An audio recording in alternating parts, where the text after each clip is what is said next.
You know what? I'm loving the confidence that I'm seeing from Ravens fans when it comes to this young receiving core. You lose 1,000-yard receiver, and Ravens fans are just confident. They good with it, right? I know some people are a little bit on edge. Some people are a little bit on edge. They're like, I don't know what we're gonna do. I don't know what we're gonna do. But I'm liking the confidence, and I'm watching these guys. I'm watching the highlights, and I'm like, okay, maybe there is a little bit of potential for the Ravens receiving core this year.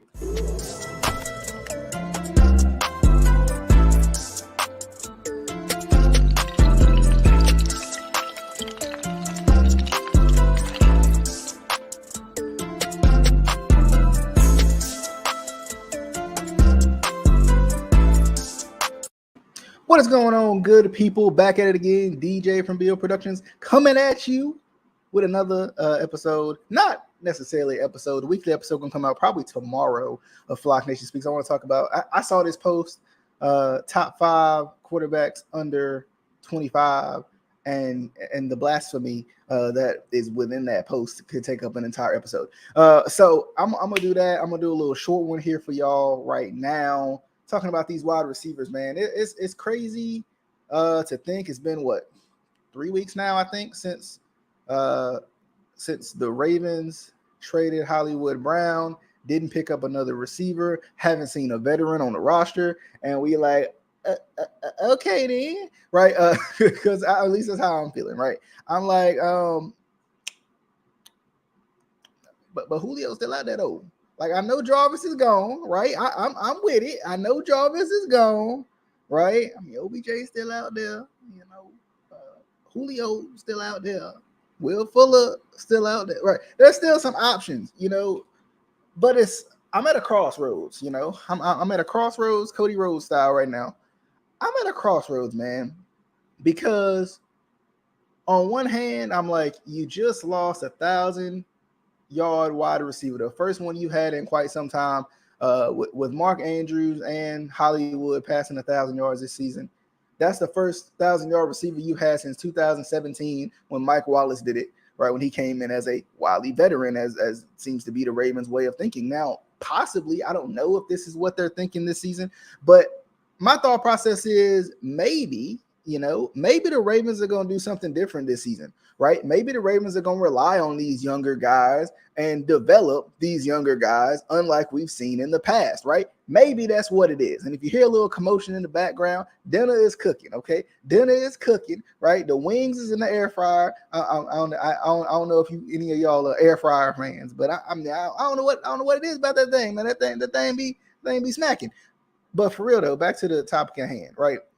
So my thing is, what are the Ravens going to do at receiver? I still feel like you can never have too much. I saw somebody talking about it. I think it was last week. They're like, why are the Ravens being weird and funny about the wide receiver position, but they'll get all the depth in the world at corner? And I'm like, well, that was a good point right there, right? Like I feel like that was a good point. I ain't even lying. There was a Ravens online gatekeepers who said that, and I was like, he got it right. We putting so much trust in these young guys who haven't proven anything, but you can't prove anything if you're never on the field at the same time. So I'm like, I don't know. Like I'm still at a crossroads. I really am. Like I came on to do this video to talk about how confident I am, but then I think about the things I've heard from Ravens fans and the things we've seen, and really, I don't even think it's the talent, right? That's the funny part. The funny part is I don't question the talent that the Ravens have at receiver, right? We've seen what Devin Duvernay can do. We've seen how unguardable Prochet can be in certain situations, right? Tylan Wallace showed it, at Oklahoma State. That's why you picked him up, right? But at the same time, right, I don't question the talent. I question the development, because the Ravens have always been a run-first team, and that's fine, right? That has pushed you to a top 5 offense for the last, couple of seasons, especially since Lamar Jackson took over his first full season in 2019, right? You've had a top 5 offense, throughout that span, as long as you've been healthy. So it makes me think, like, are they really going to try to showcase the young receivers? Now, it makes me go back to this, though, right? Here's the thing. You didn't really do a good job of showcasing them before. So it makes me a little bit fearful, because I'm like, Hollywood, he got his chances, right? Mark Andrews got his chances. But then I'm sitting here and I'm thinking, and I'm like, what about, I think Bateman is going to truly step up. Like, I think Bateman could be really good. Bateman was a first down machine last season, right? Prochet can catch every ball you throw at him, type of a guy, and he's got good route running on top of that. I like him a lot. Duvernay is just like almost like a Swiss Army knife. He's got good hands, but at the same time, he's got the speed to do his thing. I heard somebody, who was it? Trust the Bank. I heard them talking yesterday on a live stream, and they was talking about how, I was like, Duvernay or Prochet, because I feel like that's who everybody talking about. Like, Tylan Wallace is in there, but everybody talking about Duvernay and Prochet because they've been the ones that's been on the field, right? But then, he mentioned Tylan Wallace, and I was like, okay, I got to look a little bit more into Tylan Wallace to see like what Tylan Wallace is going to do. I honestly do think it's insane, because I think Bateman is a better receiver than Hollywood is. He's probably more Raven-like than Hollywood is, right? He's going to take the contact. He's going to try to, shift through the tacklers and stuff like that. So I think it's crazy to think if Bateman didn't even play all season last season, and really probably didn't even get the amount of targets that he would get. Of course, he didn't get the amount of targets he would get as a number one receiver.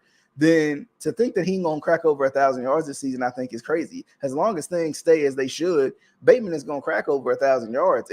I mean, I think he's going to probably set the league on fire. But I think everybody's looking at Bateman, but you're almost looking at like that number 2, that number 3, right? What's Prochet going to do? What's Duvernay going to do? We've seen how explosive Duvernay can be. I mean, I think honestly, Duvernay, even in the special teams area, like with returns, I think last year, if I'm not mistaken, they said something about Duvernay had like the most average yards per return or something. Like, Duvernay's a beast returner on top of that. So I think that gives a little bit more room for a guy like Tylan Wallace to step in, right? A guy like James Prochet to step in, right?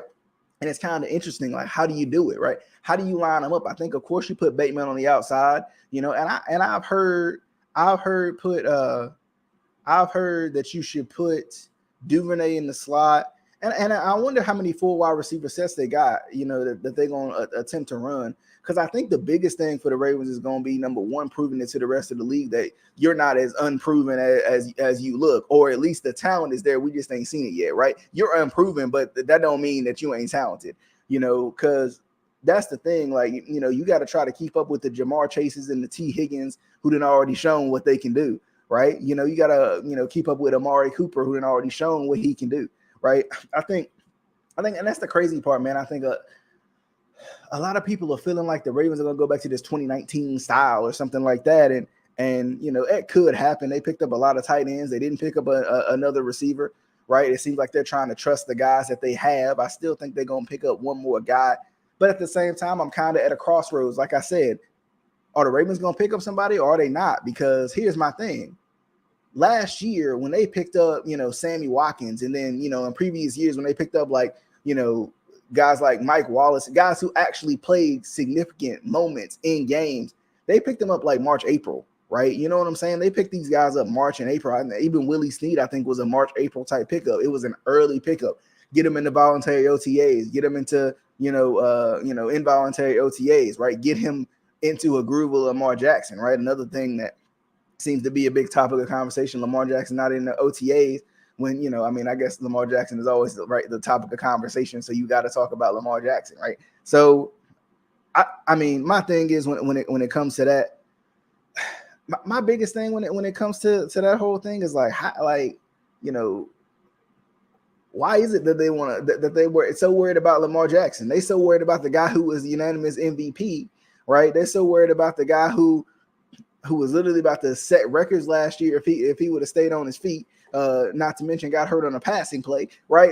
but nobody wants to talk about that, right? So like they so worried about him. Like, I'm sure Lamar Jackson is working. Like we act like the funny part is, I feel like sometimes the media acts like Lamar is this big party animal, like this big dude who gonna come out here and be out in the clubs and not even putting the work in. And like every time you look at Lamar Jackson, he putting some work in. They just put some videos out that he was working with the receivers. This was before Hollywood was traded in, and that's why everybody was like, Where's Hollywood, right? Like Hollywood should be out there. Where is he at, right? Like I'm looking for Hollywood. Where's Hollywood? And then of course, that makes more sense now, right? It makes more sense what that means, right? It makes more sense what him not being there meant for the Ravens, right? Lamar was already working with those guys, So I mean, I think Bateman is going to step up in a big way. I really do. I think Bateman's going to step up in a big way, but at the same time, I think I think somebody else got to step up too. Got to step up with Bateman. Bateman showed it, and I think Duvernay's already showed it too. I think the biggest prove it guys, in on the Ravens roster has got to be Proche and Tylan Wallace, really, because like Duvernay's done it. He just ain't got the opportunities, and I think Proche has too, right? And I think they got a good balance. They got shifty guys, they got yards after the catch guys, right? But at the same time, Proche is more of a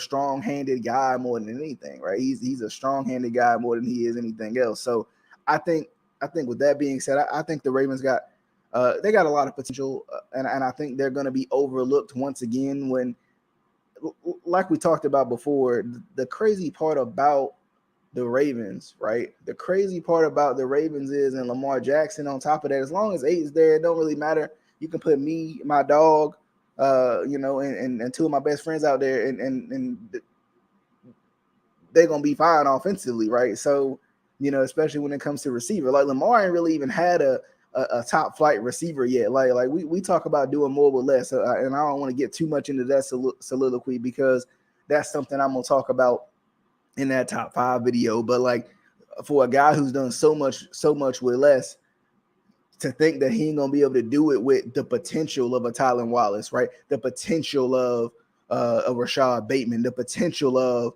a guy like Devin Duvernay, James Proche, right? And whoever else gets added to the fold, because somebody's probably gonna get added to the fold. I know they've added a lot of unrestricted free agents or undrafted free agents, I should say, but somebody's gonna get added to the fold. But I think the Ravens got a lot of potential when it comes to when it comes to this season. They got a lot of potential when it comes to that wide receiver position. But I'm gonna sign off. Next episode is coming up very, very soon. Top 5 quarterbacks under 25, as stated by I think it was Pro Football Focus. So we'll talk about that one, and maybe I'll bring somebody else on, hopefully, or something like that, and we shall see. Until next time we see you guys on that next one. Of course, you can watch and listen to us Spotify, Apple Podcasts, Anchor, all that good stuff, man. You can listen to us on all of that. I'm trying to pull it up so y'all can see it, but of course I'm struggling. Got too many graphics up in this thing. But as always, that's where you can see us, watch us, listen to us. We'll see you guys on the next one. Until next time.